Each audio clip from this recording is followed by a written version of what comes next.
You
was adjust everything on those ones?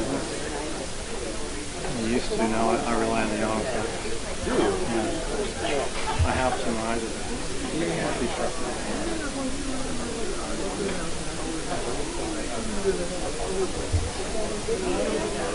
Sometimes the auto phone doesn't work, so long as I can get it reasonably close, I usually get reasonably close. Sometimes it works fine, every once in a while I'll black out. When I'm moving, it's when I can't trust it.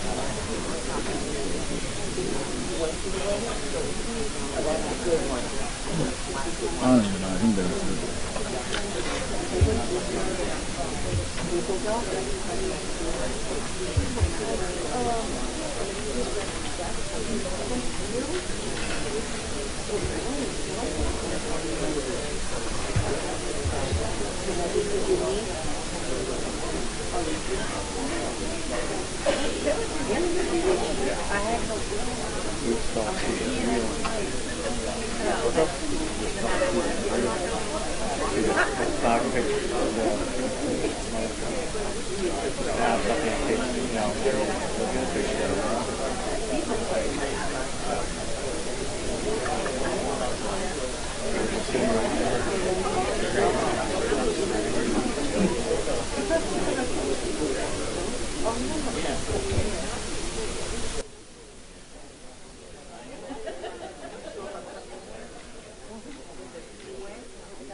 How are you? Okay, thank you. I'm going to see Mr. Tisdale's present, all counsel present, the jury's not. Defense ready to call our next witness? Yes, Your Honor. Okay, state ready to have him come in? Oh, they got something, I don't know.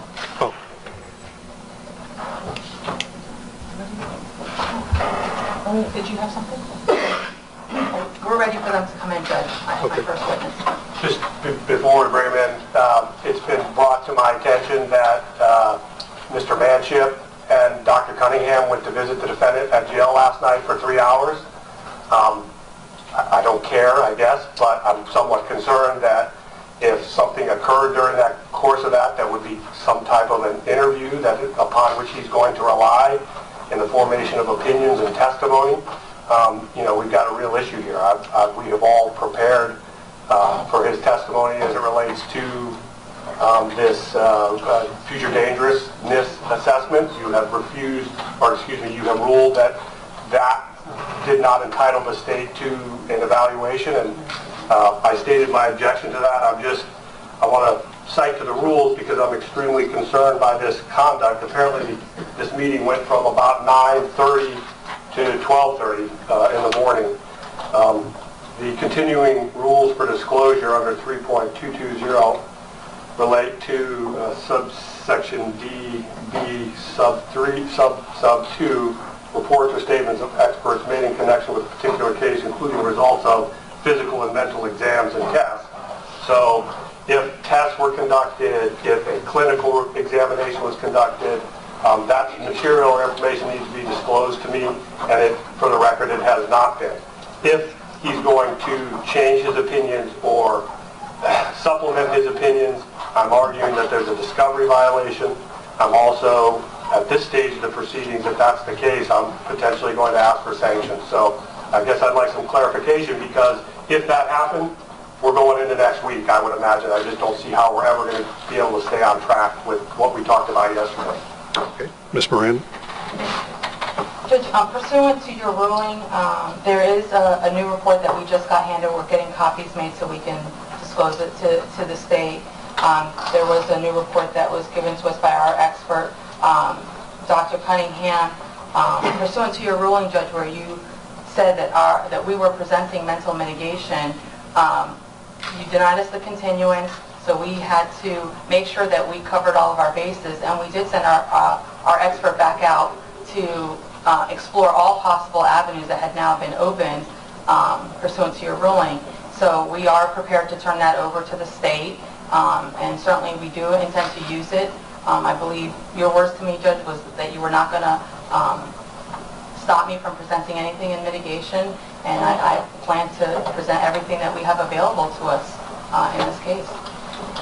It's probably one of the most unethical, underhanded things I've ever seen in 25 years of practice of law. What is happening here is an absolute outrage.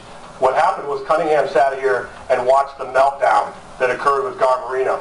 And then this team began to scramble trying to figure out how to fix it. Now, he's excused from the rule, generally, and I didn't even make an objection to his presence in the courtroom, and the purpose being he's an expert and his opinion is what it is. But now he sat in here, listened to this witness's testimony, and now going out to talk to the defendant again. See, here's the problem, and you know it, and I know it, we all know it, and that is they can do whatever they want because they know that if you make an error, it's built into the record and it's there for the appeal. And of course, it's our job to protect the record. So I'm going to depose. I'm going to need to depose him. I'm probably going to need to get Landrum out to see the defendant. I'm going to need to redepose Dr. Cunningham. Dr. Landrum will have to see the defendant, which will put us into the weekend. I assume at that point in time they're going to want to speak with Dr. Landrum in a deposition, so that would take us through the weekend and potentially into early next week. It's just, they have always characterized this witness for discovery purposes as future dangerousness. I announced on the record yesterday, I am not having Dr. Landrum examine the defendant. The only reason they would have needed to do that, to send their expert out there, was in the eventuality that I was going to send Dr. Landrum out. I affirmatively said I was not going to do that based on Dr. Garbarino's performance. We're going to have to tell this jury that I would suggest in scheduling, I know I'm putting the cart before the horse, but scheduling, we should go through all of their witnesses, all of their lay witnesses, whatever other experts they have, and then come back Monday or Tuesday and take up Dr. Cunningham and finish at that time. See this report, please.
Earlier this week, I determined after proffering Dr. Cunningham's testimony that what he presented in the proffer was not mental health mitigation testimony as contemplated by Rule 3.202 as the defense argued.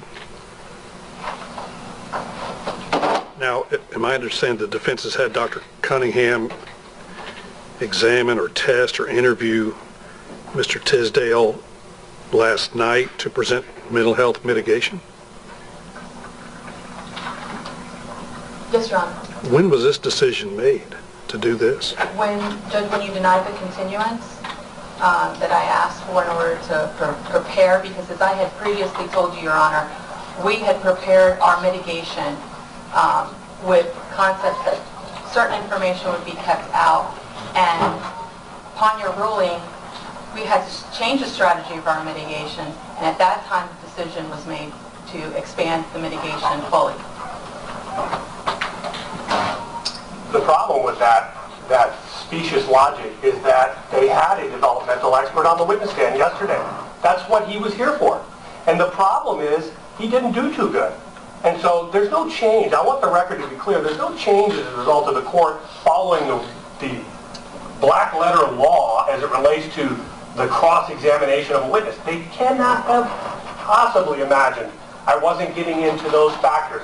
And if they did, and here's the reason why, Judge, because every one of these people that I talked to them about the criminal history. I talked to them about what's in their notes. Why didn't they file a motion in limine well prior to trial if they truly thought I wasn't going to get into that? This is, I mean, I'm trying not to use the word lie, but it's absolutely unprofessional, outrageous, and disingenuous. All right.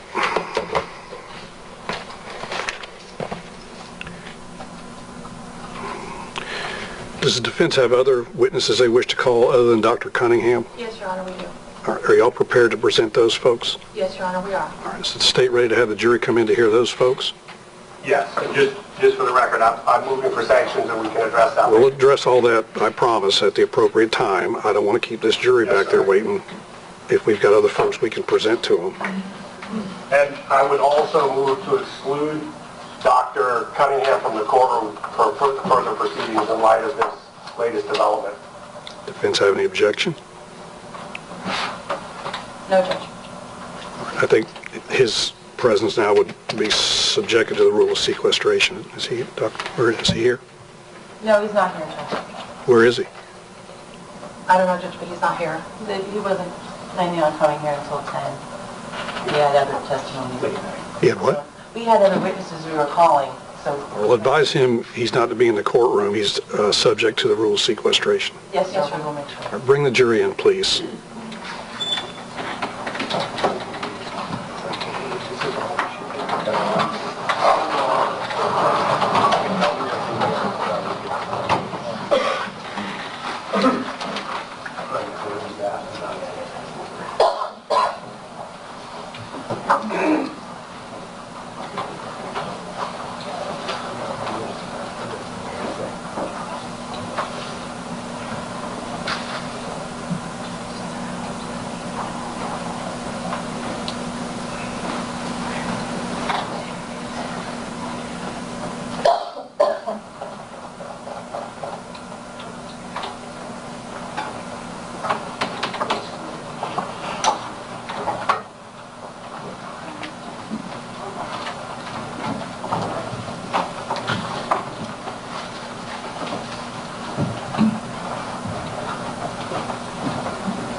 Everybody, thank you all for bearing with us. We're ready to continue. We appreciate your patience and your attention. Defense, call our next witness, please. What is it, Ms. Miranda? Thank you, Judge. What do you want to approach for? Judge, I need to consult the court on that.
Right up here, sir. Sir, thank you for bearing with us. Just come on right up here, and one of these nice ladies will place you under oath. Watch stepping over the wires there for me.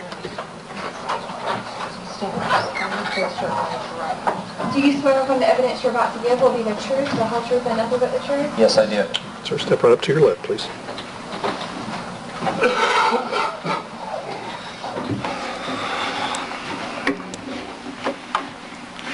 Good morning. Good morning. Can you please tell us your name and spell your last name for the record? David Reedy, R-E-I-D-Y. And how are you employed? Self-employed. Okay, and what's the name of your company? Suncool Energy Company. And can you please tell the jury what kind of company is that? I'm a solar contractor, and I also do energy audits. And how long have you been doing that for? Over 5 years. What's your educational background? I have some college in engineering. Mr. Reedy, do you know Eriese Tisdale? Yes, I do. Okay. And how do you know him? He worked for me for a few months. Okay. And what type of an Did in the energy audits for the Port St. Lucie housing grant that I had.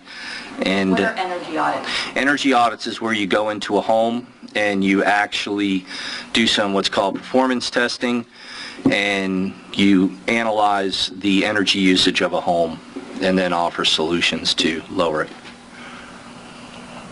And what part of the process was Eriese involved in? Eriese was helping in each house. We were doing what's called a HERS rating, and Eriese was doing the physical takeoff on the property. So he was taking all the measurements of the outside windows, all the fenestration, and so on and so forth. So is this kind of like if you're a customer at FPNL and you want to lower your energy bill, you call a number and they send out someone to do a sort of energy rating on your house? Yes, but more in depth. Okay.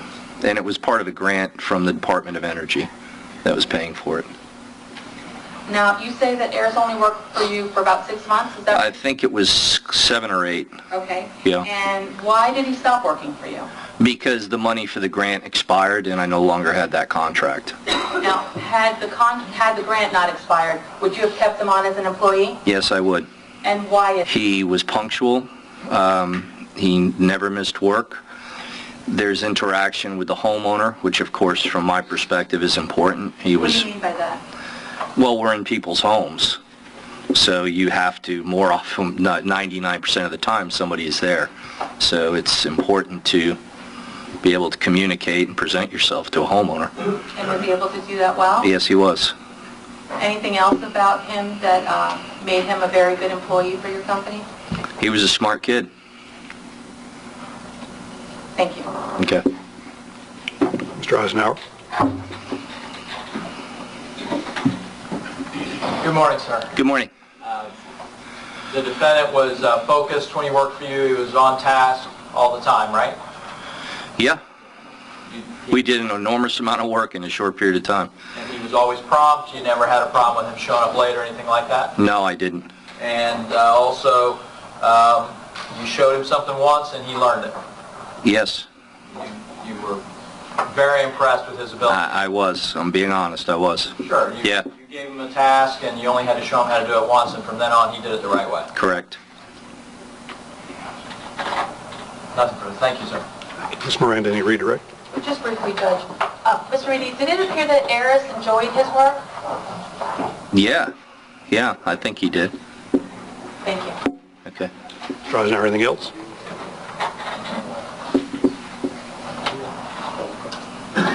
No recross. Okay. It's okay to release him. Yes, Your Honor. Thank you, sir, very much. You're free to go if you wish. You're welcome to stay. Okay. Let's go this way. This way, sir. Just watch stepping Okay. down there. Defense call our next witness, please. Your Honor, the defense would call Alice Hudson. Ms. Hudson, come in, please.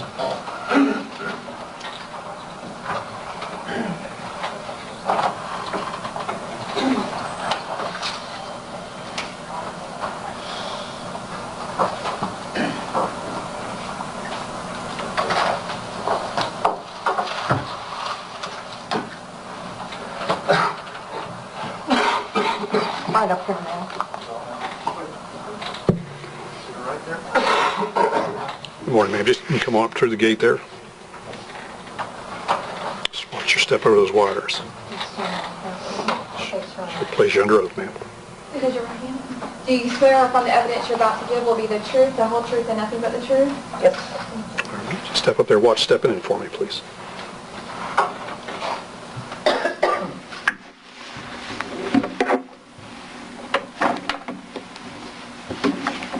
Good morning. Good morning. I'm just going to ask you to lean in a little bit because you speak kind of low. We need to get you on that microphone, okay? Okay. Okay, thank you. Can you please tell us your name and spell your last name for the record? My name is Alice Hudson, Hudson. And how are you employed? I am employed by Surface Chemists of Florida. Now, do you own that company? I own the company. I have recently transferred it to employee ownership. Okay. What sort of company is that? It's a chemistry research and development laboratory. And what do you do there? We do things that are related to surface chemistry, and that includes cleaners and detergents, etc., and then coatings for various applications. Okay, so do you develop chemical products? Yes, we do. For what type of applications? We have products that go into industrial cleaning products and other industrial specialty areas, asphalt roofing, controlled release fertilizers. Okay. Do you also do contract research? Yeah, in the same areas. And what's your educational background? I have a master's degree in chemistry, And where's that from? Florida Atlantic University. Do you know Eriese Tisdale? Yes. Okay. And when did you first meet Eriese? I met Eriese. His mother runs a cleaning service, and we have used her since I believe we moved in 2000, and he would accompany her at times, and I don't recall when the first time was. Okay. And so is this when he was a child? Yes. And did there come a time where he also worked for you over the summers? I believe it was when he was in high school. We had a short-term project that we hired him for as a gopher. Okay.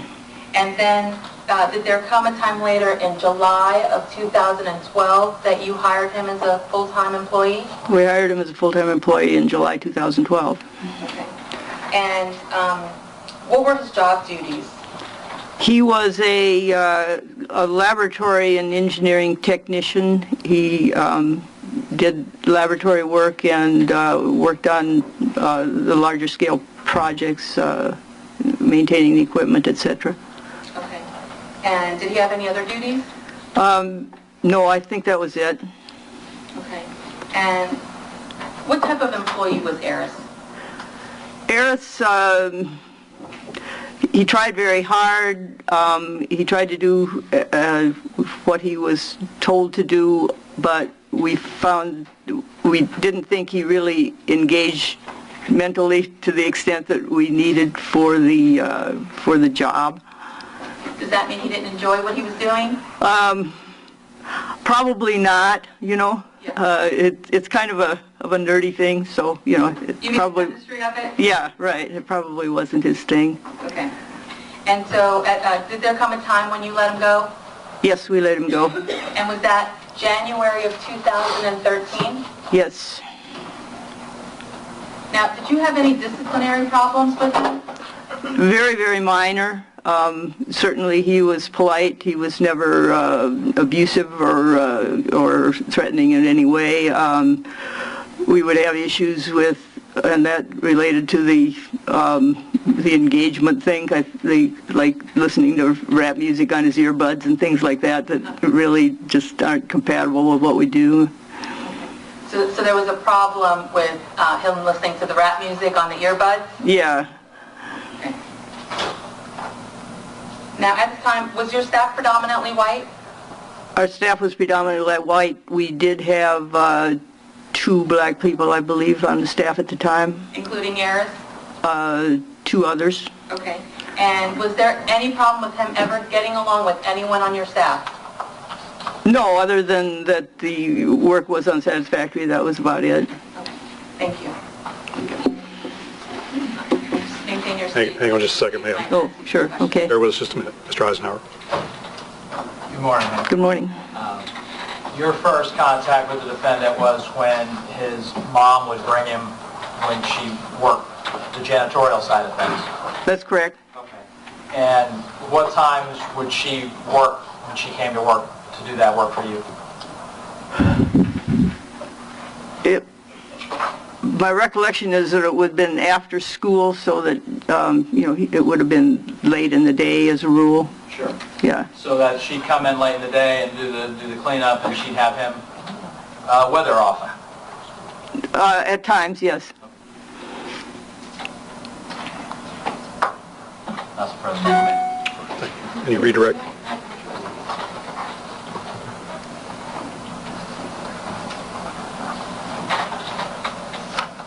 Judge Mapp, may I approach the witness? Yes, ma'am.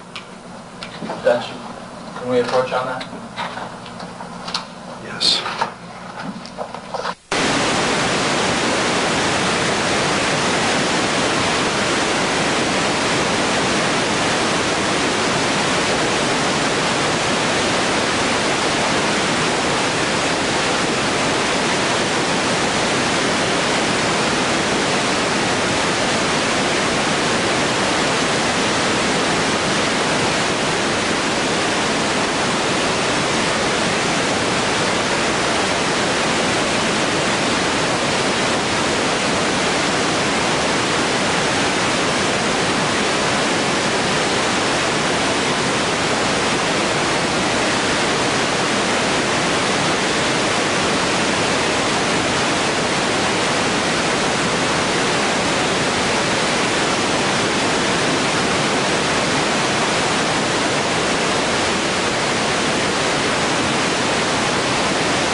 May I approach the witness?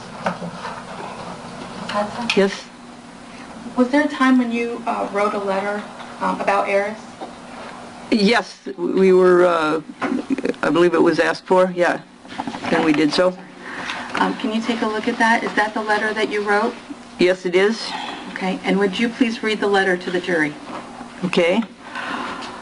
This was written on March 5th, 2013, to whom it may concern. I am the owner of Surface Chemists of Florida Incorporated, a chemistry research and development laboratory located in Jupiter, Florida. I have known Eriese Tisdale for at least 7 years, and he has been employed by my company on 2 separate occasions. In the summer of 2005, Eriese worked as a student intern for about 6 weeks, and in 2012, he was employed as a technician for approximately 6 months. This position required a commitment to learn and become adept at many laboratory tasks. Eriese seemed to be honest and sincere and was cheerful and friendly and tried to be helpful and do his job, but eventually it became clear that he was not suited for this work, and we decided that it was in his interest to encourage him to find a more suitable position. All of our employees were shocked to hear of the accusations against him. I heard comments that this is not the Eriese that we knew many times. We have all tried to make some sense of the events and cannot think of a single incident where he displayed behavior that was inconsistent with our initial opinion and assessment of him. We know that what happened cannot be undone, but we are hoping for some explanation that better agrees with the disposition and character that he displayed in his employment here. Also, considering his age, we think that Eriese's potential for rehabilitation, if this is allowed, is good. Yours truly, Alice Hudson. Thank you, Ms. Hudson. Do you have any other questions for Ms. Hudson? Okay. Thank you, ma'am, very much. You can step down. Let me get the letter there from you, please. Thank you. You can go ahead and go. You're excused now. Thank you. You're free to go, Ms. Hudson, if you wish. You're welcome to stay, of course, ma'am. Just watch stepping down for me.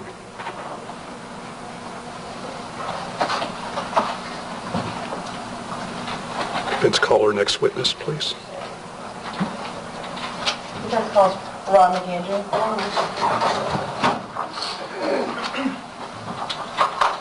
Good morning, sir. If you'll come right up here, she'll place you under oath. Do you swear upon the evidence you're about to give will be the truth, the whole truth, and nothing but the truth? I swear. So just watch your steps stepping in there to your left, please.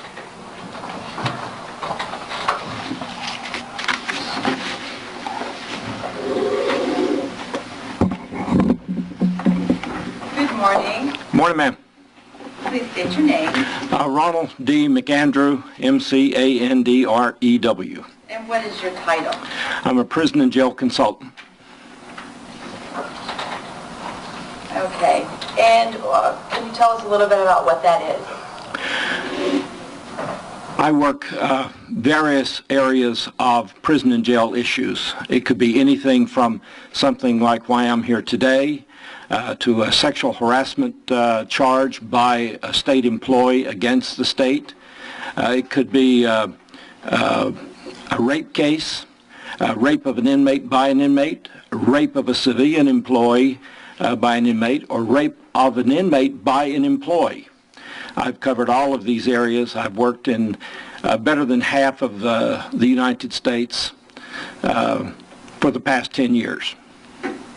Okay. And you were retained by me? I was. And when was that? I was called first in late July. I explained that I was going to be away for a while. I received an email on August the 4th. At that time I was in Europe. I emailed back that I would not be available until after August the 19th.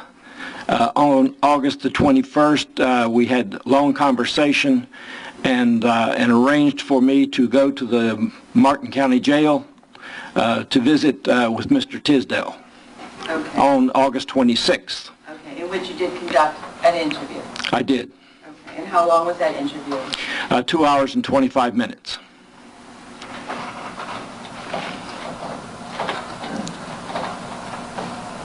And is that the only time you saw Eriese? Other than today, yes, ma'am. Okay. And what is your education background? I have an associate in arts in criminal justice administration. I have 12 state of Florida Department of Law Enforcement career development courses. These are 40-hour pass-fail courses that are taught in community colleges around the state. I have successfully completed and passed the examination for the Certified Public Managers Program. That's a 2-year program, part of a master's degree program from the Center for Public Management at Florida State University. It is not a bachelor's degree. I have countless seminars and training events that I've attended while with the Florida Department of Corrections. Okay, and did you do any service in the military? 4.5 years in the United States Air Force. And after that part of your life, did you work in Europe? I did. I worked for the federal government in France. I was discharged in France for 3 years. At that time, the American forces were required to leave France, and I was employed by a French firm from Monte Carlo. continued working in France for a period of time, and then I was transferred to the Middle East and then to the Far East and Southeast Asia. And I was with that firm until late 1978 when I lost that job and I returned to the United States. Okay, but what field did you work in? I was in the trading business. We represented a number of duty-free luxury products that were sold primarily to, at least in my end of the business, to Army and Air Force exchanges, Marine and Naval exchanges. Okay, and so then you came back to the United States?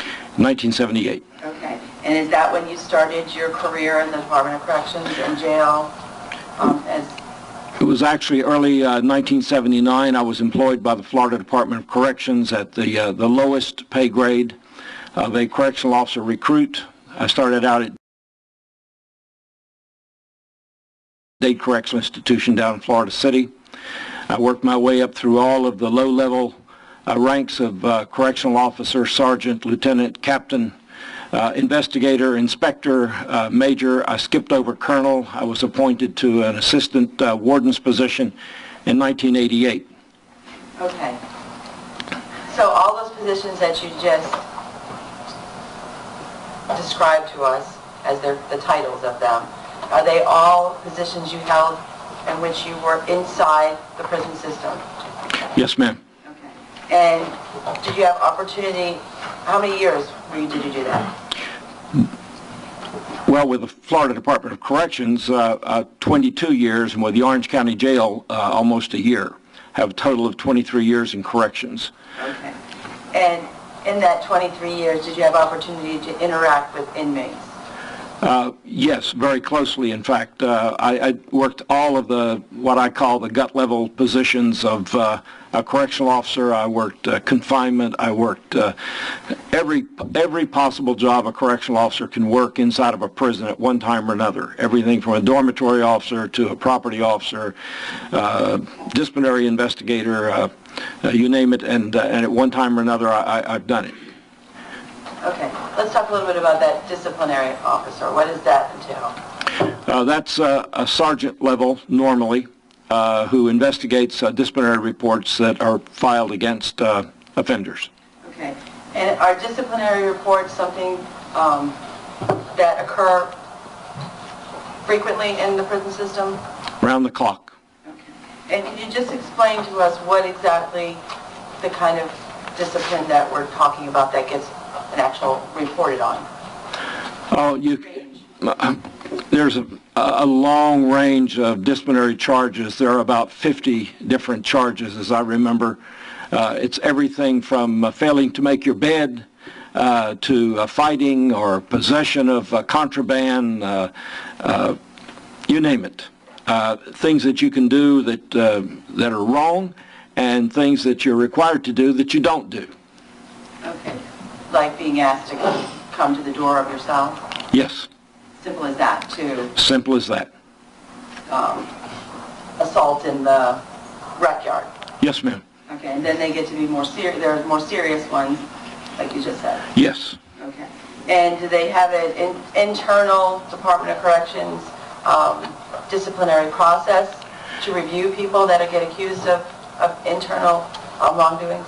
Yes, it's a pretty good process in terms of due process. The charge is filed. The charge has to be approved by a lieutenant or captain or higher for further investigation.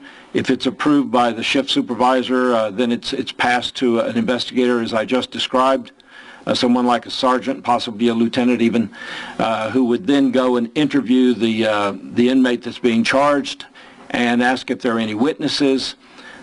He would do a brief investigation, put that in writing, and then forward it back to the same shift supervisor, the lieutenant or captain, who would then approve it for going to a disciplinary committee. The committee is made up by at least 3 people at the institution, to include a uniformed correctional officer, someone from the classification department, and another employee from the institution.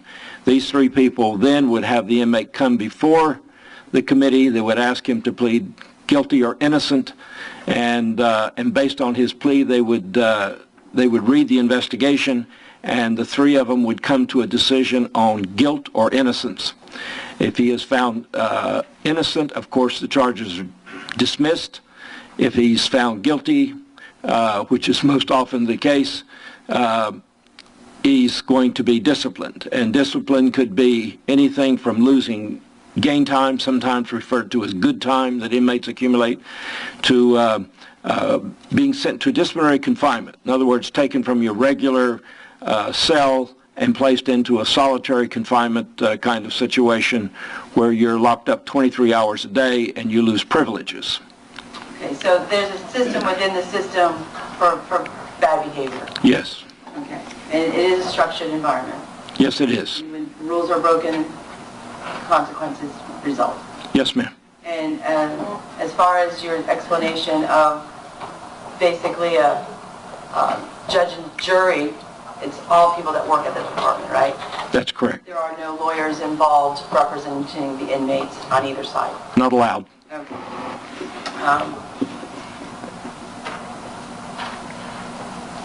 Now, when you were retained to come and interview Eriese, and you said you did that on August 26th. Yes. How were you introduced to Eriese? Mr. Manship, an attorney in your office, met me at the Martin County Jail. He had previously spoken with Mr. Tisdale and advised him that I was coming. Yeah, I think he had given him some description of what I do and my background. He introduced me. I talked to Mr. Tisdale myself after being introduced and advised him of who I was, a little bit about my background in terms of being a correctional expert, and that I was there to ask him a number of questions and would appreciate his assistance. Okay. And when Mr. Manship introduced you, did he introduce you in any manner? Tell him your title? Did he tell him you were a prison and jail consultant hired by us? Yes. Okay, and did he ask you to, did he ask Eriese to speak openly with you? Yes, he did. Okay. Now, when you say you were there to go over certain things in history with Eriese, can you tell us what exactly that entailed? What did you get from him? For interviewing an inmate like this, first of all, let me say that my reason for going there is to know all of the things that you don't see on the surface. I want to know about his educational background, something that's not in the documents that I've seen. I want to know if he's involved in any of the programs at the jail, if he's making an attempt to be involved with programs. I want to know if he's still getting visits from his family. Is there family contact? Does he have any support on the outside? These are very important things. I want to know if he's doing anything that's called self-improvement while he's there. I want to find out if he has any special talents. Has he learned how to do anything in his short life, you know, in terms of expertise, things that could be used in terms of work projects or work assignments in the prison system, and pull all of these things together and then give an opinion to your office on whether I believe that he could live in open population without being a danger to himself or others. Okay. And Mr. McAndrew, how long have you been doing this type of prison and jail consulting? Well, first of all, I failed to tell you that in 1988 I was appointed as a deputy warden, but in 1992 I was appointed as a warden. Okay. And I was the warden over the three largest and most sophisticated prisons in the state of Florida until 2001, at which time I retired for 5 days, and then I was asked to take over the Orange County Jail. I did that on a temporary basis as a favor to a friend, and it wound up being almost a year before they were able to do a national search and hire a new jail director. But how many, okay, so is that when you started to do the jail consulting, after you retired from your second job? No, I had political ambitions. I ran for the city council in my town where I live, and I was elected. A year and a half later, the opportunity to run for the mayor's position came up. I ran, I lost my bid.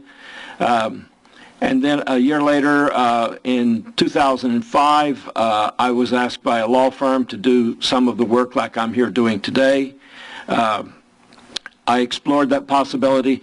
I found it to be very interesting, very challenging, accepted the possibility, the offer, and I've been doing it now since then for 10 years. Okay. And in 10 years, roughly how many cases have you been involved in, whether or not you testified or just interviewed? I've been retained in 237 cases as of yesterday. Okay, and do you have a number of how many times you testified in cases? Between 60 and 70 times I've testified in state and federal courts. I've also testified 13 times for the Department of Corrections when I was an investigator filing criminal charges in the 7th Judicial Circuit in Daytona Beach. Likewise, for the Department of Corrections as a warden, I testified several times in federal court on special issues in behalf of the Department of Corrections, and before the state legislature on one occasion, and before the Corrections Committee of the state legislature on at least 2 occasions. Okay, may I approach Your Honor? Yes, ma'am.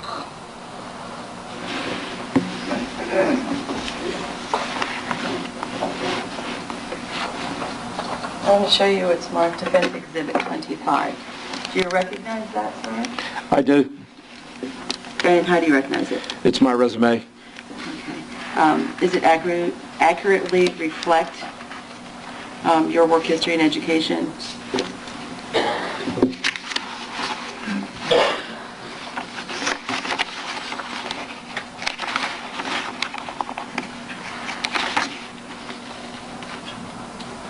Yes, it does. Okay. Your Honor, this time I would move to enter his... Object on the grounds of hearsay. He's testified. You can testify to this. Yes, see it, please.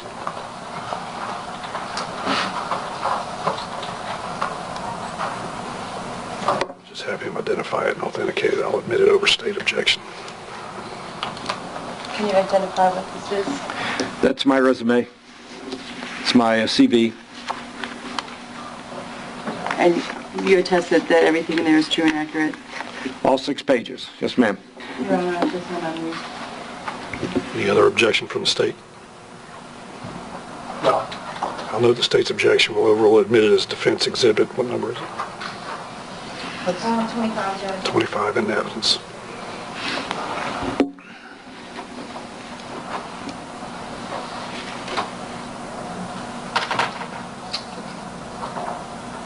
Okay, and in your interview, back to your interview of Eriese, okay, what was Erice's education?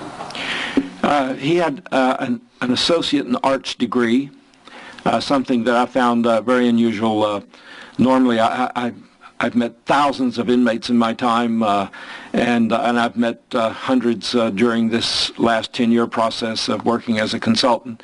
And it's a rare opportunity to meet someone who's incarcerated that has formal education. Okay, and what does that tell you about an inmate? Well, it opens up doors for possibilities. As in all of the various levels of my employment in corrections, we were always looking for offenders with talents to do the work. 95% approximately of all the labor done in the Department of Corrections is done by inmates.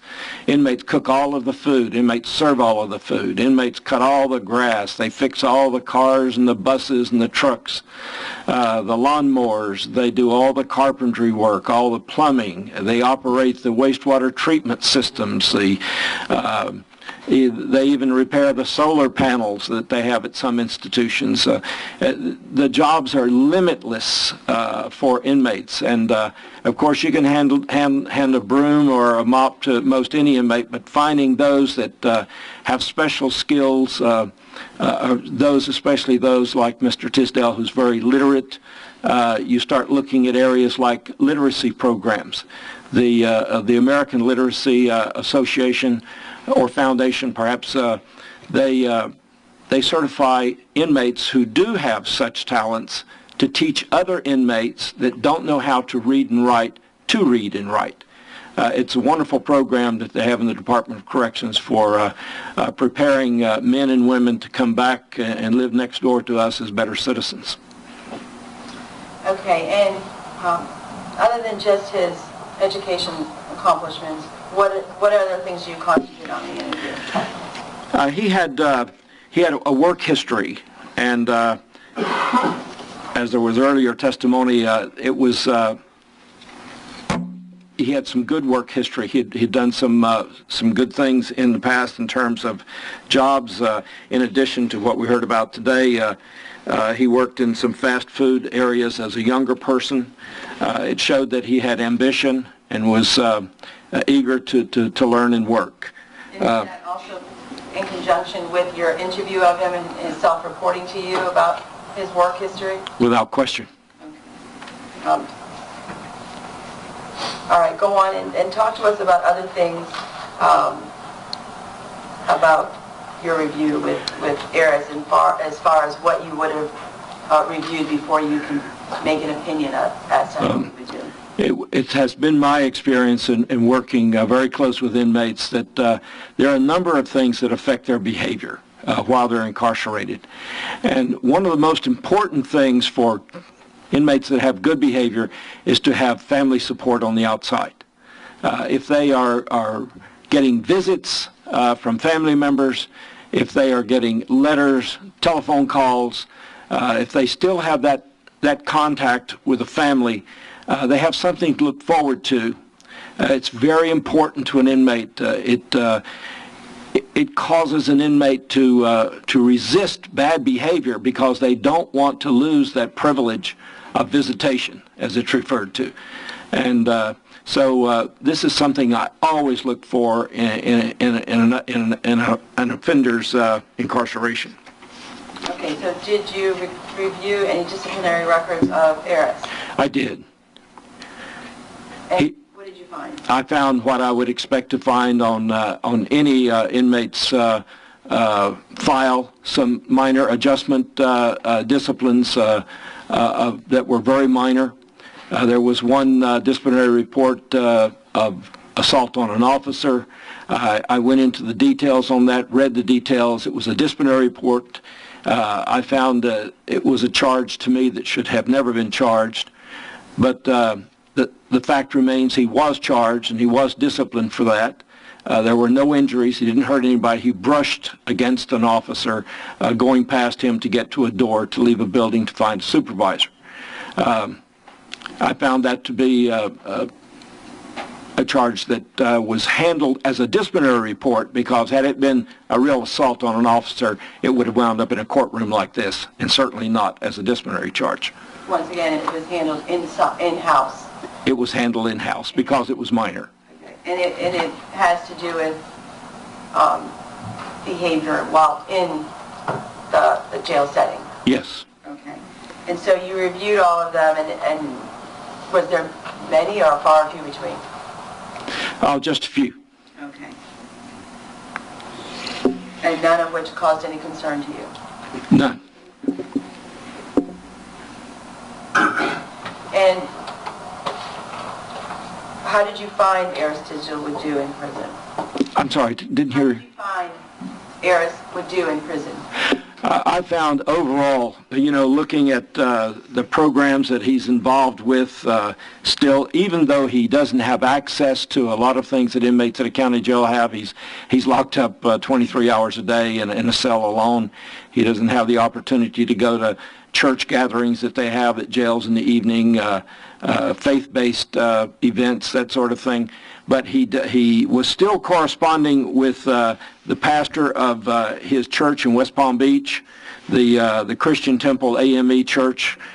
He was scheduled to be baptized there at the jail. They were trying to get that organized for him. He had a strong interest, as I mentioned earlier, when I talked to him about these things, and after we had finished talking, I mentioned some of the work programs that they have in the Florida Department of Corrections, and when I mentioned the literacy program, he found that very interesting and said that was something that he thought he would really like to involve himself in because he does have the ability to teach other inmates to read and write. And is that what the literacy program would do in prison? Yes. If he had the skills to be like a tutor? Yes.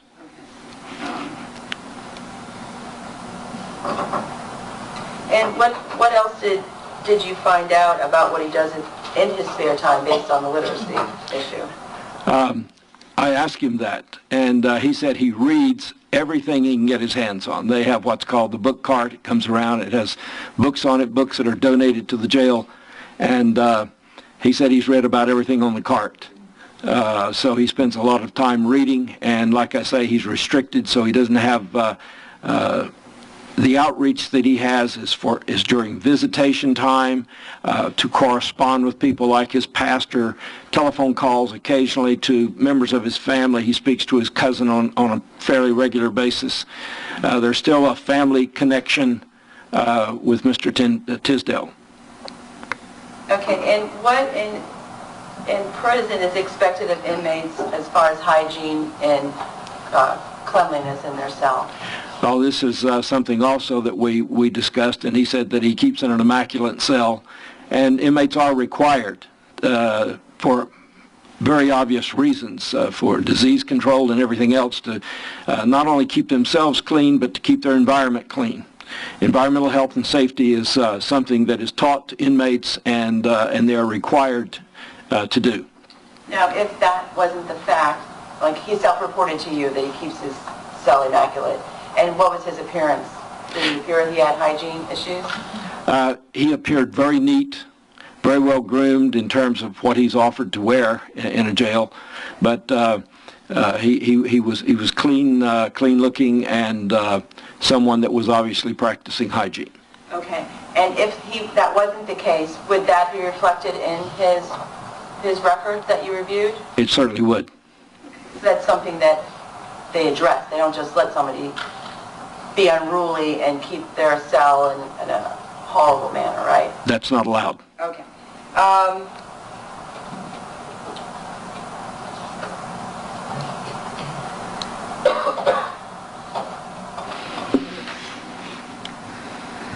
What do all these things together, based on your life and work experience, tell you in making an opinion on Eriese Tisdale?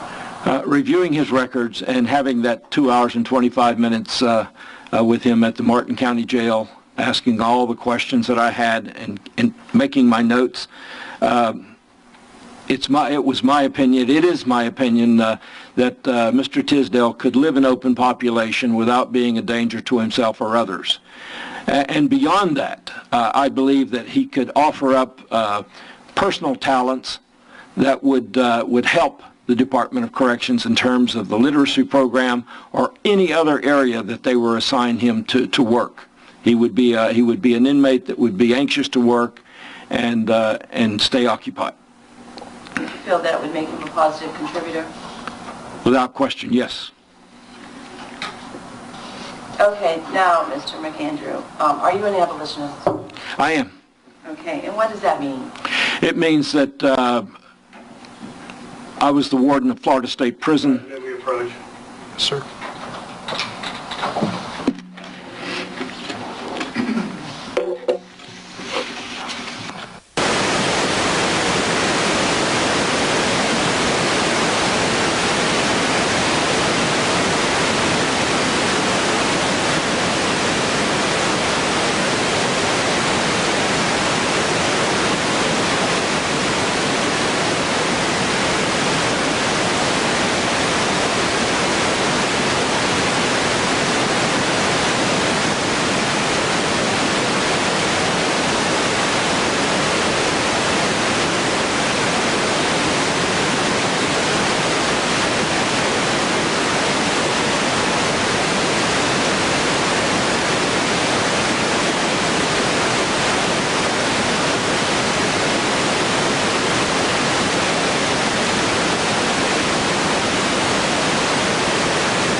why you're an abolitionist? Because you do not believe in state-sanctioned criminal killings?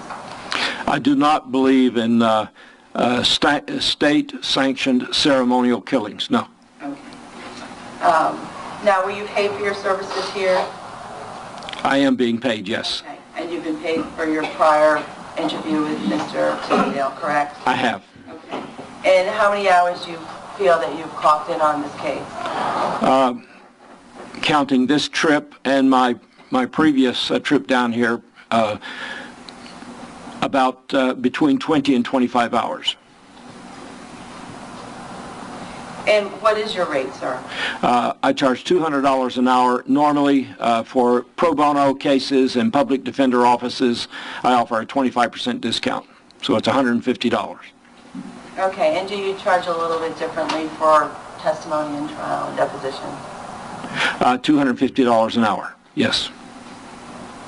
Okay. Now, you went in a little bit earlier on the amount of cases that you've been a part of and testimony. Do you take only cases that involve defense? No. I work both sides of the fence. My work, this is my job. This is what I do. This is how I earn my living. It has become a full-time job for me, and I work like I said, both sides of the fence. I've worked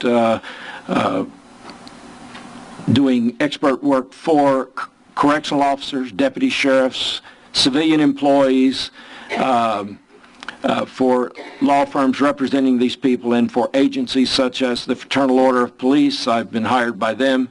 I work for law firms representing, of course, inmates such as the case here today, public defender offices. I work for the federal public defenders offices here in Florida and in Tennessee.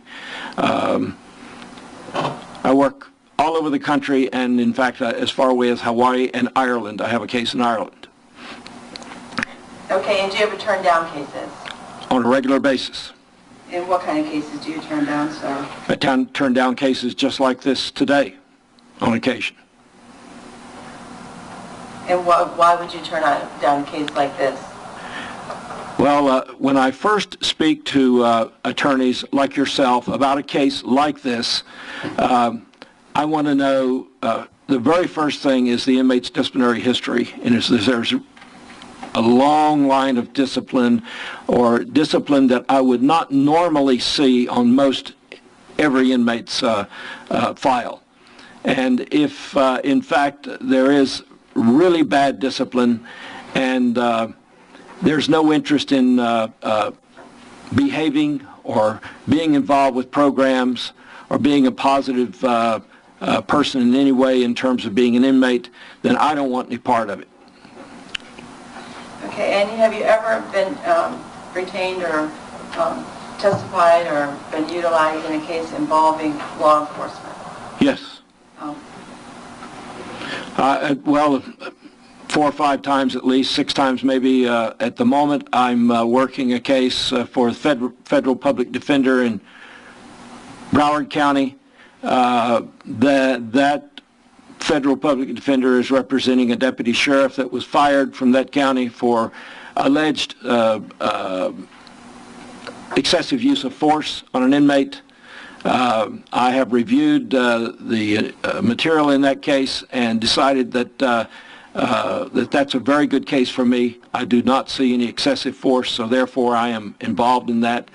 I mentioned earlier I've been hired by the Fraternal Order of Police that was representing 4 deputies from Duval County that had been dismissed also for excessive use of force. That went to mitigation. I testified there for half a day, and these officers were given their jobs back.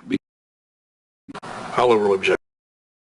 And these officers were given their jobs back because they should have never been fired in the first place. I represented, I don't represent. Propose an objection to the specific facts of the cases he's worked. I'll overrule objection. You can cross-examine him on it. Go ahead and finish up. There are a number of cases like this. Employees also of the Florida Department of Corrections. I've worked a case where nurses employed by the Department of Corrections were being sexually harassed by inmates, and the department was refusing to act in their behalf. That became a class action suit, and I testified in 4 different federal courts in Florida on that case, on those cases, I should say.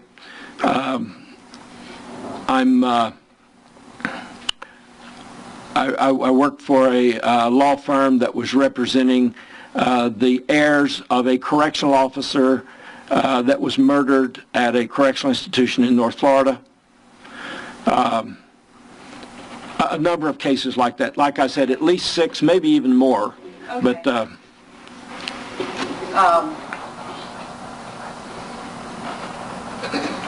now, in this particular case, just to bring it back to Eriese,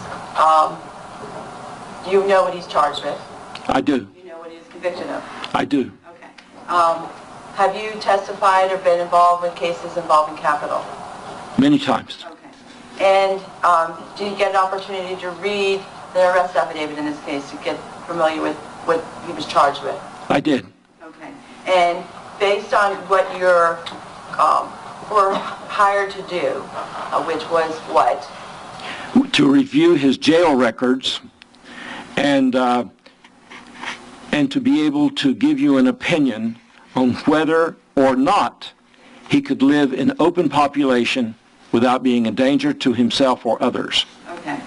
So the actual incident itself, you can review that and you set that aside for the basis of your opinion as to how he would conduct himself in a structured prison setting?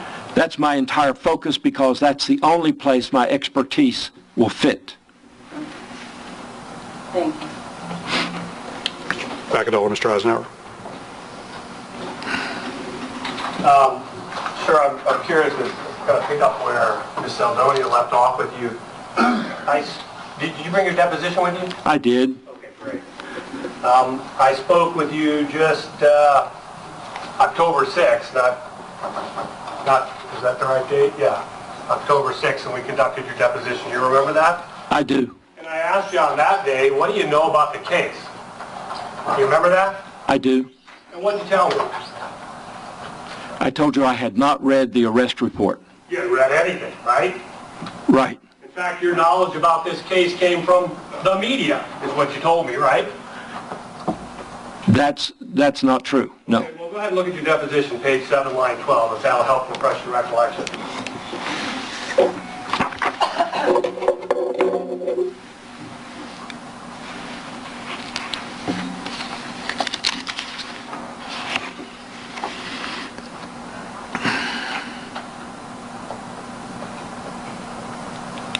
You asked me if I had any idea of what the defendant had done, and I said yes.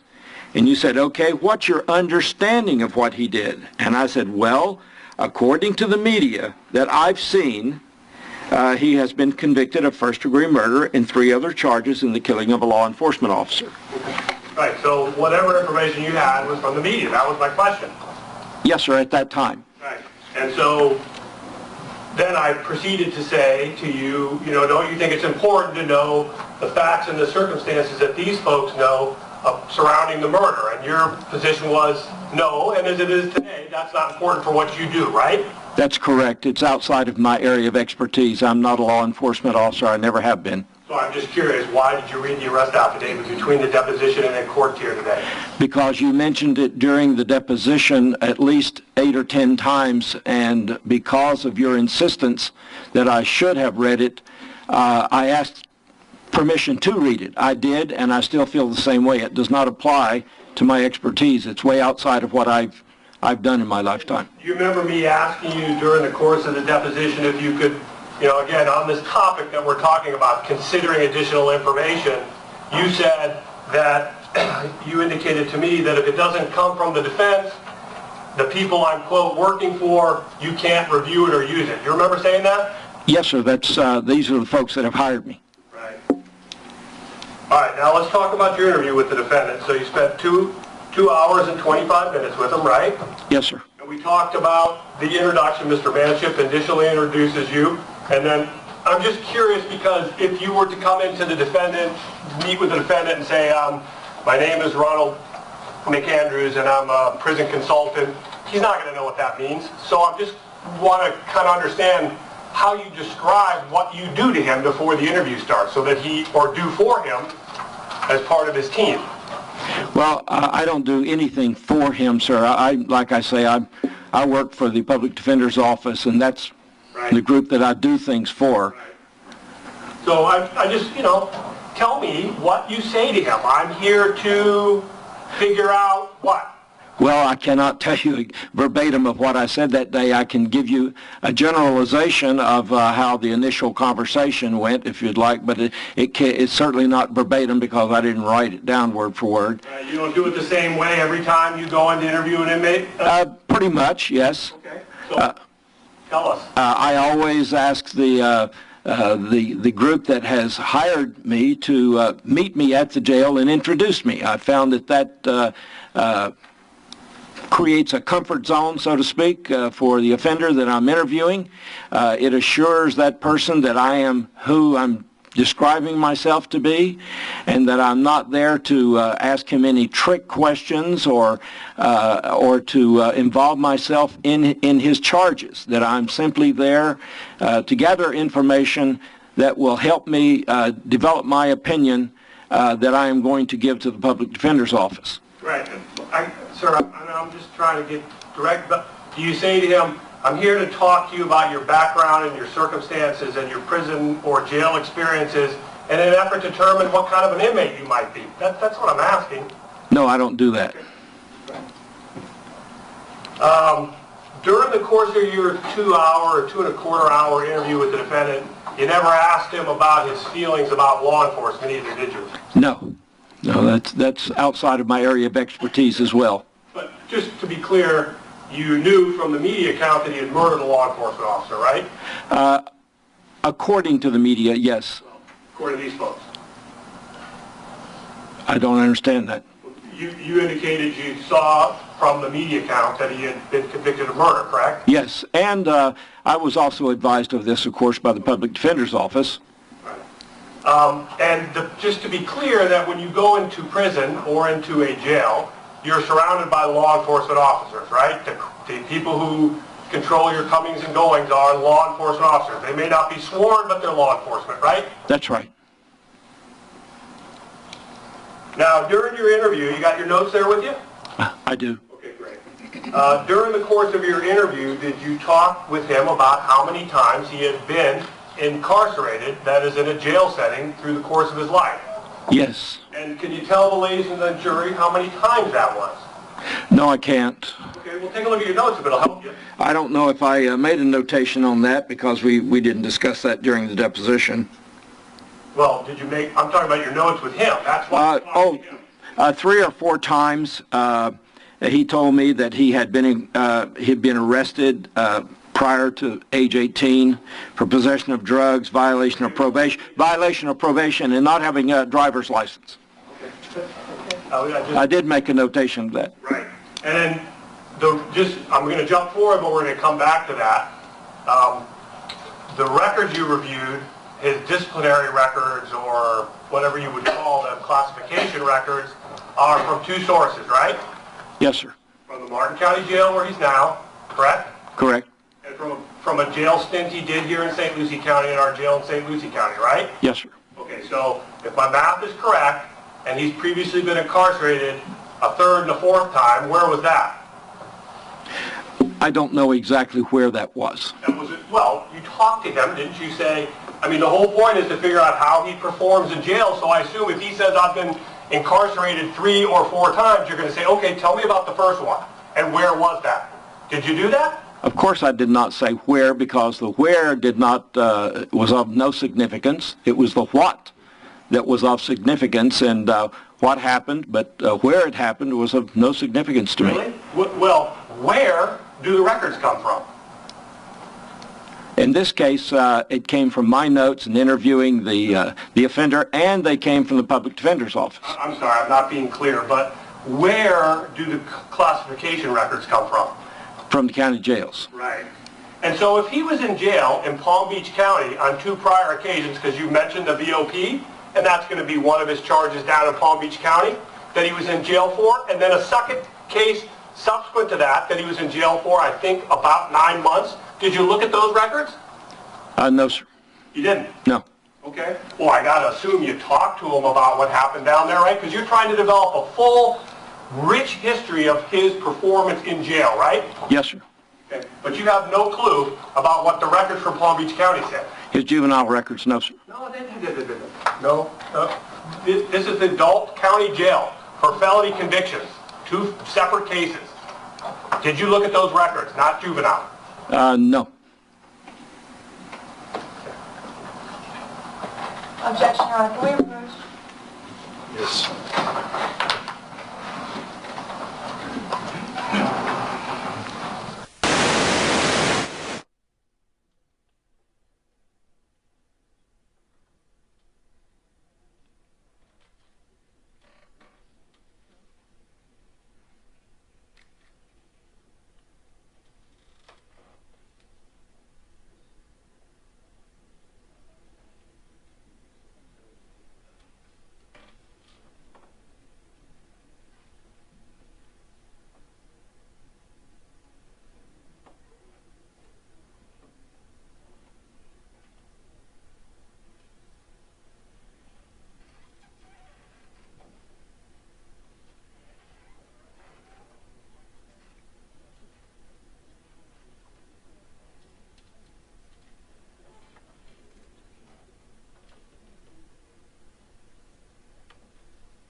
He was in the Palm Beach County Jail.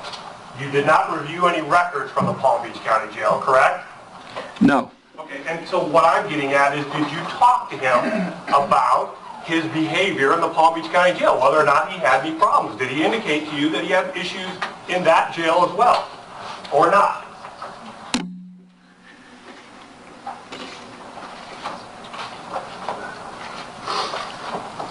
If he did, I don't remember. He may very well have. But you took notes, right? I mean, your handwriting is very good. You took notes during the course of the interview. The point, fair to say, that reason for taking notes is so that you can subsequently recall and recollect events that occurred at time in the past, right? Of the important issues, yes, sir. If his behavior in jail isn't an important issue, then what's the point of your testimony? If the behavior was okay, then in this particular case, that's moot. If it's okay. All right, so are you saying the absence of any indication in your record would lead you to believe he had no problems in the Palm Beach County Jail? That's just all I'm asking. I don't know if he had problems there or not, because I don't have any notes on that, but he could have very well mentioned it. I just don't remember. Fair enough. Now, he had been in the St. Lucie County Jail, and you got those records, and you looked at those records, right? Yes. And then, since the date of his arrest, or a day after, maybe the March 1st or so, he was transferred, after the arrest for the murder of Sergeant Morales, he was transferred to Martin County, correct? Correct. And he's been in Martin County for 2 years and 7 odd months, or whatever the case would be now, right? Right. All right. And you indicated to the jury there that he is in a one-man cell, right? To the best of my knowledge, yes. Well, didn't you look at the records? The records don't indicate what kind of a cell he's in. That was something I would have asked him. I believe that he's in a pod area where there are other inmates, but I do believe he is by himself. That's as I remember. Right, and I think you told the jury that he's in basically 23 hours in that cell. Yes. By himself, right? Yes. Okay. All right, so let's talk a little bit about the records. I want to talk to you first about his St. Lucie County records. You know how long he was in the St. Lucie County Jail the first time? Now, I'm not talking about the murder. I'm talking about when we go back to 2010. No, sir, I don't have those exact times. Do you have the records with you? No. Should have made you a copy. I apologize. Well, let's just, let's see. It appears, do your notes reflect that it appears from the record that he was actually in the St. Lucie County Jail on 2 different occasions. September 25th, 2010, and then back in on January 25th of 2011. Yes, sir. Okay. Now, do your notes reflect that the defendant made a request, and you know what an inmate request form is, obviously, right? Yes. And tell the jury so they know. It's a piece of paper where an inmate who has a concern, he can send it to a correctional supervisor for an answer. All right. Do your notes reflect if the defendant made a request on an inmate request form on, it looks like November 3rd of 2010? Yes, I read a number of requests that he had written. Okay. This particular request raised, may I please be moved to regular population? I'm currently on Delta side, and I'm already sentenced on a misdemeanor charge. Thank you, Eriese Tisdale. Do you recall that one? Yes, I do. And do you recall what action was taken by the sheriff's office with respect to that? No. Okay. If it's okay if I can approach Judge, since... Yes, sir. Thank you. I'm going to just show you this record, and if you could just indicate what the action taken by is.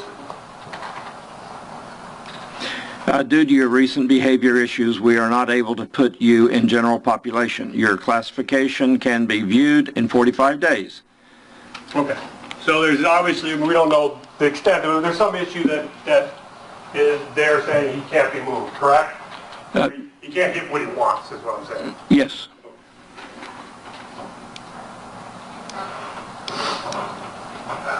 Now, you talked about this next incident, which I believe occurred on September 25th of 2010, and this was described, this was the assault. Do you remember that? Yes. What do you, could you please describe again the circumstances surrounding the assault? Generally, it was a question of Mr. Tisdale being asked to leave his cell, and he was disagreeing with the officer on the reasons. He tried to walk past the officer. He brushed the officer's arm. The officer then took him down to the ground and sprayed him with a chemical agent.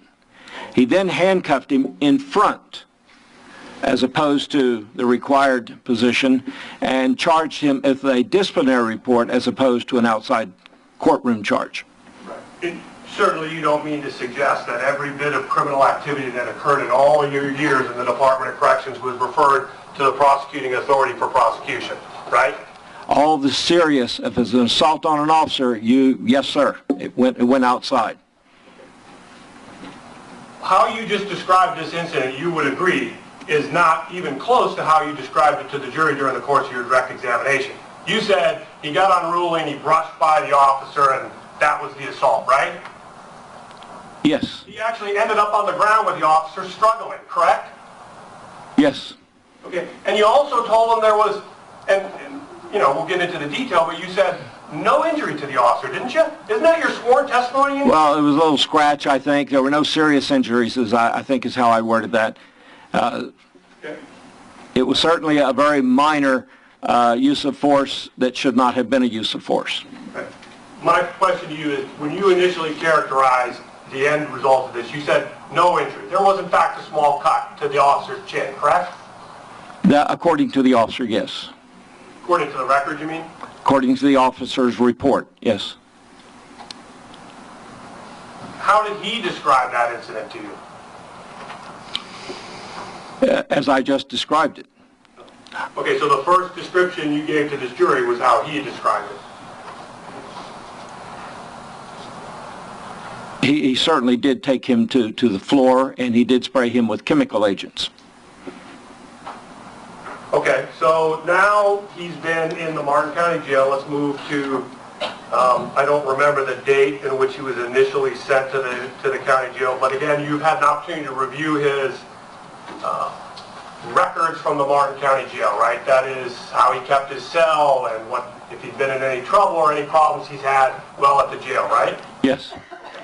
And certainly you would agree that he knows, based on your conversations with him, he would be aware that his behavior in the jail, pending the trial in this first-degree murder case, is going to be an important factor for a jury ultimately to consider. He was aware of that, right? I don't know what he was thinking. You don't think he knew to be on his best behavior pending trial in this case? I would suggest that he probably was considering those things. I think anyone in that position would, yes. Okay, perfect.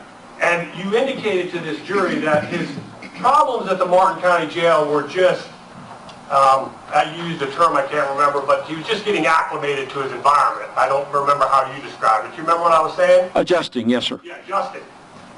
But it's not like this was his first time at the rodeo, right? I mean, he'd been incarcerated before. He knows the routines of incarceration because it's the same essentially everywhere, right?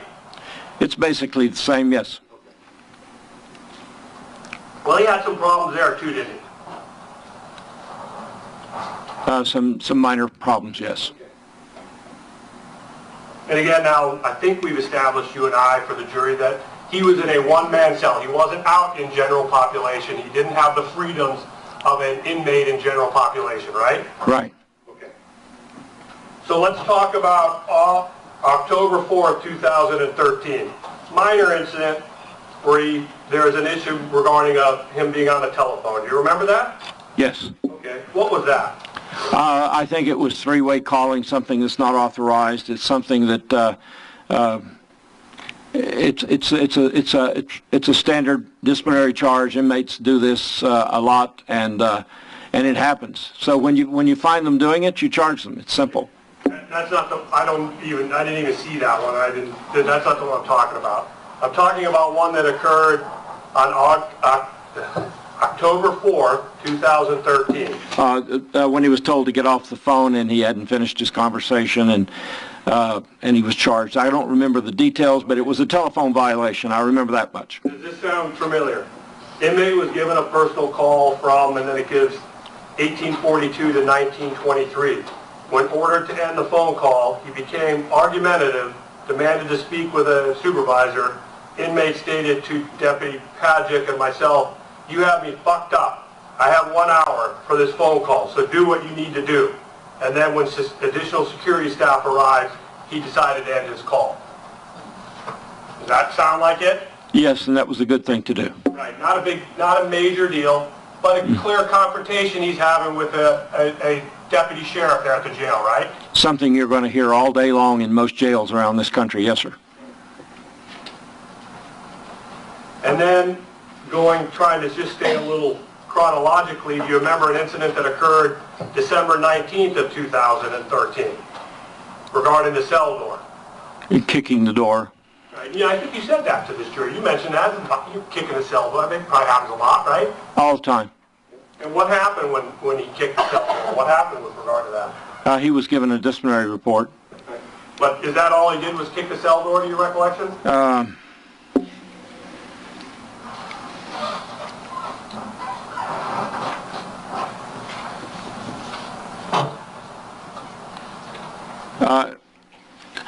There was some conversation. I forget exactly what I don't have the report in front of me. Just that he was kicking the door and he was charged with that. So, he's kicking the door. The deputy sheriff comes up and says, "Quit kicking the door," and he says, "Go fuck yourself in your door." Right? Yes, sir. Again, a confrontation he's got a little issue with this particular officer, right? Verbal confrontation.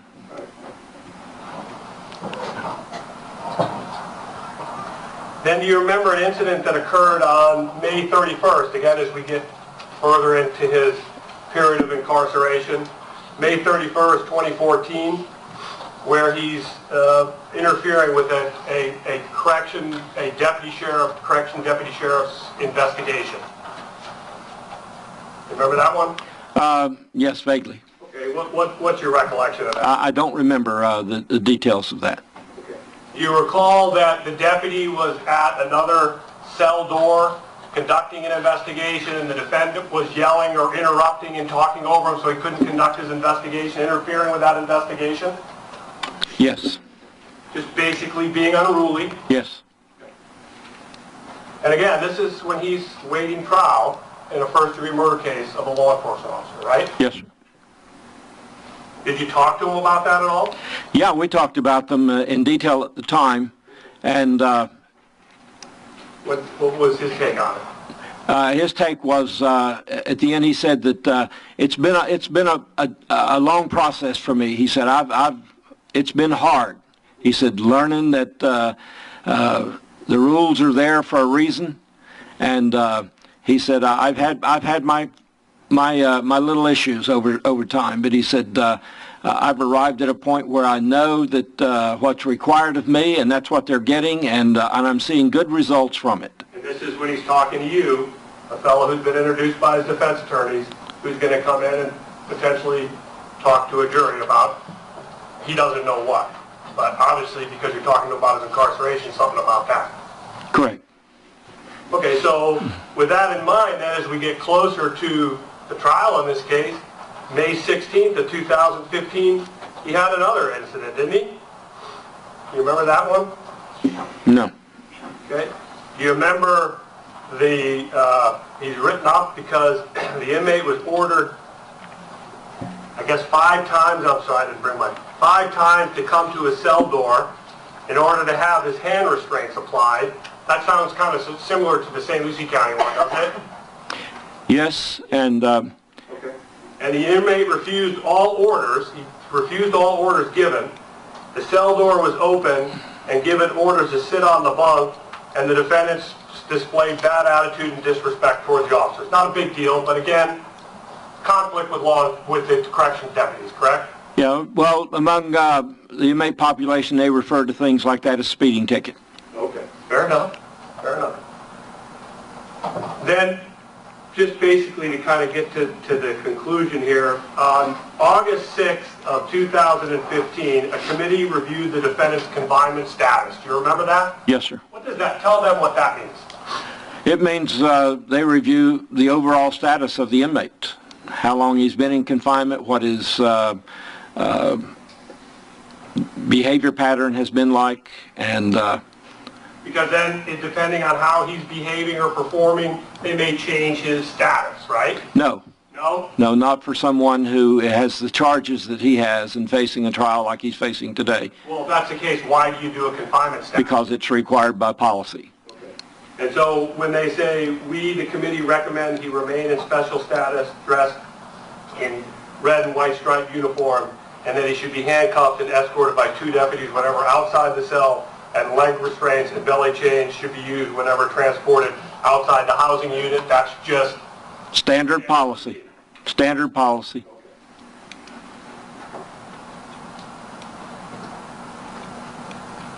all of those disciplinary reports that we've talked about, again, from Martin County and St. Lucie County, each and every one of those involves a situation where he had some type of a confrontation, however minor, with a law enforcement officer in the jail, right? Yes, sir. It's exactly what I would expect over a period of time like that in terms of adjusting to life in an incarcerated environment. Depends having you redirect. Yes,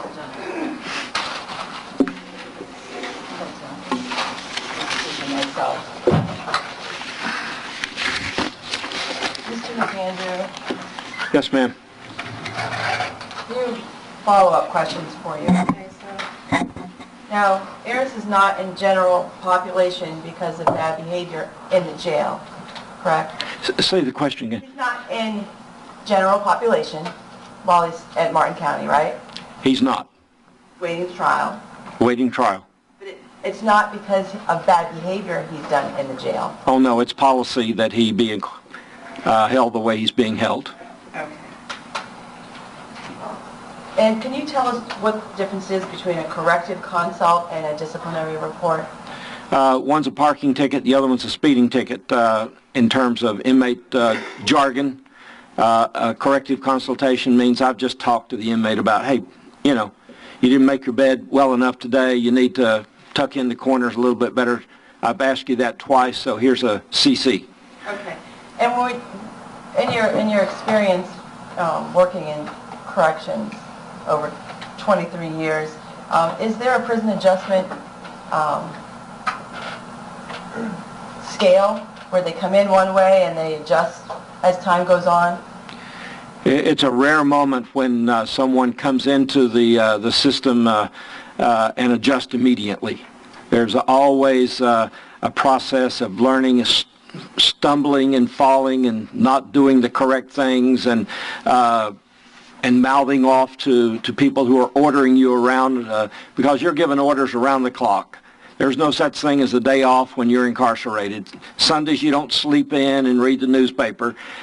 Every morning you get up at the same time. Every morning you're ordered to go to eat. You're ordered to go back to your cell. Everything you do is a disciplined process, and just like someone in going into the military, it's hard to adjust to in the beginning.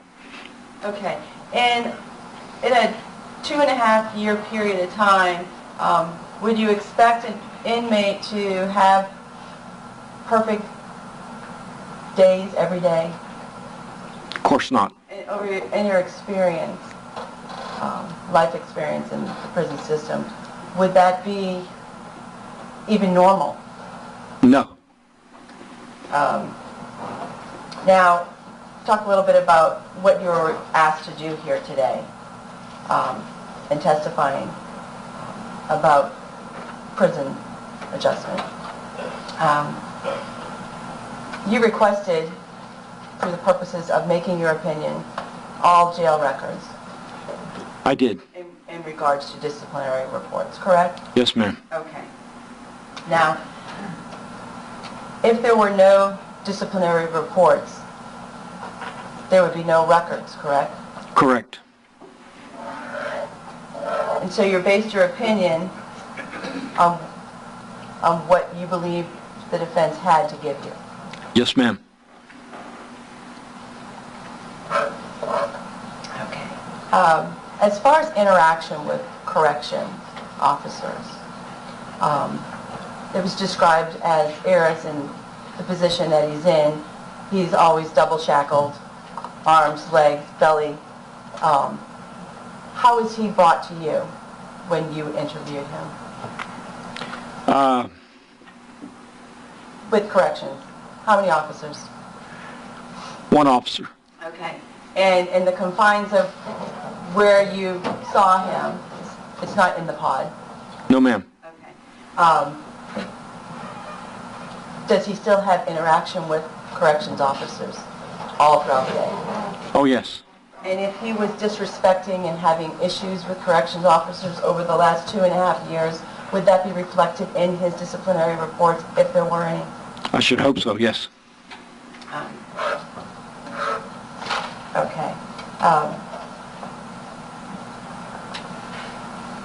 And for the purposes of your opinion here today, Mr. McAndrew, are the charges that Eriese was convicted of relevant to your opinion that he will not be a danger to himself, an open population in prison, or others? No. And do you stand by your opinion? I do. Which is? That Eriese Tisdale could live in open population without being a danger to himself or others, and at the same time I believe that he could offer up special talents that would actually help other offenders who are at some point going to go home. Okay. And does that include the correction officers and administration and the lay people, workers throughout the prison system? Do you include them in the your opinion of the way you feel Eriese will conduct himself in open population, or would he be, would workers and correction officers be a threat to him? No. Thank you. Anything else from the state? No, sir. Okay. Thank you, sir, very much. You can step down, watch your step, stepping down.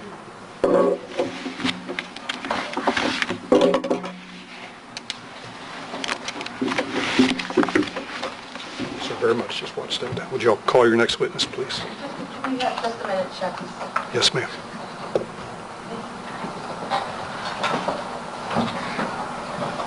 Judge, may we approach? Yes.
Let me ask about at least a portion of Dr. Cunningham's testimony.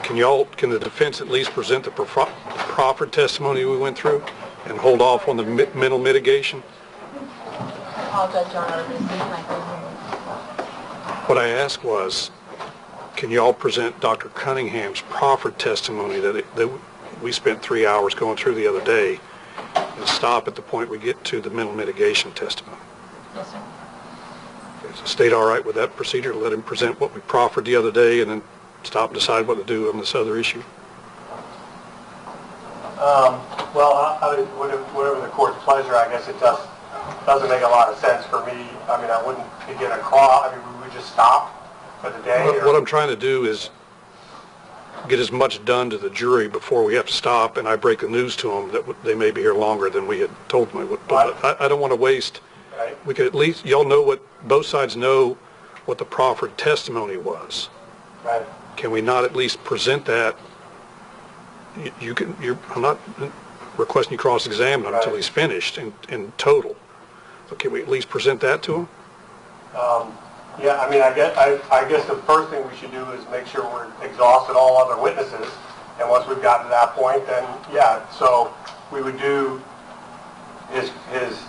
assuming that his testimony on the issue of future dangerousness is limited and not affected, impacted, or influenced by the 3-hour meeting last night, I'll do my cross on that, and then... I assume that's the case. That's what the testimony was the other day, unless something's changed. Has it changed, Ms. Miranda? Then they can recall him on that issue. Well, that's what we'll do when we get to him. All right. And one other thing, this continual, well, I don't know about continual, but this break-in stuff has come to an end. Okay? Y'all get the witnesses here and get prepared, because I'm not taking many more breaks. I'm just not. If y'all need to use the restroom, now's the time.